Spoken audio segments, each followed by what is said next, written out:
இன்னொருவர் பார்க்கிற போது தன் உள்ளிருந்து இரக்கத்தை வெளிப்படுத்திக் கொள்ளுகிறவர்கள் தயை உடையவர்கள். இன்னொருவர் பார்க்கிறார்கள் என்பதற்காக உள்ளிருந்து தயை வெளிப்படுத்திக் கொள்வார்கள். இன்னொருவர் பார்க்காத போது அதே இரக்கத்தோடு அவர்கள் இருப்பார்கள் என்று சொல்ல முடியாது. ஆனால் கருணை உடையவர்கள் அப்படி அல்ல. யார் பார்த்தாலும் பார்க்காவிட்டாலும் கருணையாய் இருப்பது அவர்களது சுவாபம். இதுக்கு என்ன உதாரணம் சொல்லலாம் அப்படின்னா, ஒரு காட்டு வழியா போற போது காட்டுல ஒரு மல்லிகைப்பூ பூத்திருக்கு.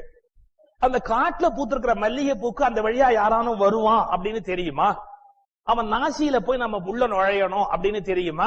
ஒண்ணு தெரிஞ்சுக்கணும், 24 மணி நேரம் அந்த வழியா யாரும் வரலனா கூட அந்த காட்டு மல்லி பூத்துடும். அந்த காட்டு மல்லியின் நறுமணம் யாருக்காகவும் வீசுவதில்லை. அந்த நறுமணம் காட்டு மல்லியினுடைய சுவாபம். சரி, ஒருத்தர் வெளியில போறப்ப சென்ட் ஸ்ப்ரே பண்ணிக்கிறார். அதே மாதிரி மல்லிகைப்பூ சென்ட் எடுத்து ஸ்ப்ரே பண்ணிக்கிறார். அவர் ஸ்ப்ரே பண்ணிக்கிறதுக்கு காரணம் 10 பேருக்கு மத்தியில போறோம், அவனுக்கு இந்த வாசனை தெரியணும், இல்ல நம்முடைய நாட்டம் தெரியக்கூடாது, ஏதோ ஒரு காரணத்துக்காக ஸ்ப்ரே பண்ணிக்கிறார். ஒரு தனி மனிதனை திருப்தி செய்வதற்காக சென்ட் ஸ்ப்ரே பண்ணிக்கிறார் பாருங்க, அதற்கு தயை என்று பெயர். வந்தாலும் வராவிட்டாலும் 24 மணி நேரம் பூத்து மடிகிற காட்டு மல்லியின் நறுமணம் இருக்கிறது, அதற்கு கருணை என்று பெயர். ஏன்? அது யார் பொருட்டும் பூப்பதல்ல, யார் பொருட்டும் மனம் பரப்புவதல்ல. யாரும் இல்லை என்றாலும் மல்லிகை பூ அப்படியே இருக்கும். சென்ட் அப்படி அல்ல, யாரும் இருந்தால் பூசப்படும், இல்லை என்றால் பூசப்படாது.